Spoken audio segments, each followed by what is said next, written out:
প্রিয় সুধী, আমার এই স্পিরিচুয়াল পাথ চ্যানেলে সবাইকে অনেক অনেক শুভেচ্ছা ও ধন্যবাদ।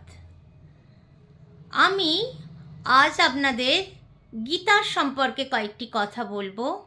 গীতা হলো মহাভারতের ভীষ্ম পর্বের অন্তর্গত একটি অংশ এবং এখানে ভগবান শ্রীকৃষ্ণ অর্জুনকে উপদেশ দান করছেন।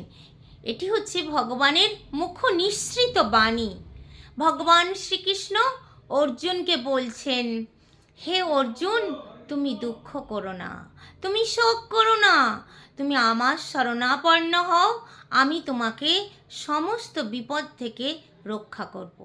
এটিতে 700 শ্লোক আছে, তাই একে বলা হয় সপ্তশতী গীতা। তো ভগবান শ্রীকৃষ্ণ বিভিন্ন উপদেশের মাধ্যমে অর্জুনকে যুদ্ধে উদ্বুদ্ধ করার চেষ্টা করেছিলেন। প্রথম অধ্যায়ের নাম অর্জুন ও বিষাদ যোগ। এই অধ্যায়ে আমরা দেখি ভগবান শ্রীকৃষ্ণ অর্জুনকে যুদ্ধে উদ্বুদ্ধ করার জন্য বিভিন্ন রকমভাবে প্রচেষ্টা চালিয়ে চলেছেন।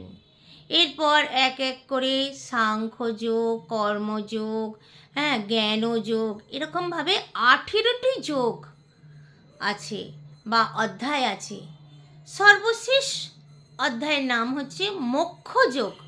সেখানে ভগবান শ্রীকৃষ্ণ এই প্রথম থেকে যে উপদেশ অর্জুনকে দিয়ে আসছেন, সেই সব উপদেশের মূল কথা 18 অধ্যায়ের 66 নম্বর শ্লোকে তিনি বলছেন, সর্বধর্মান পরিত্যজ্যং মামেকং শরণং ব্রজ অহং তং সর্বপাপেভ্যো মোক্ষয়িষ্যামি মা শুচ।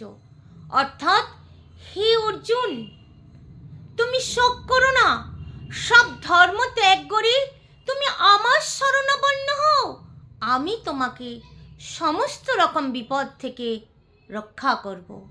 হরে কৃষ্ণ, হরি বল।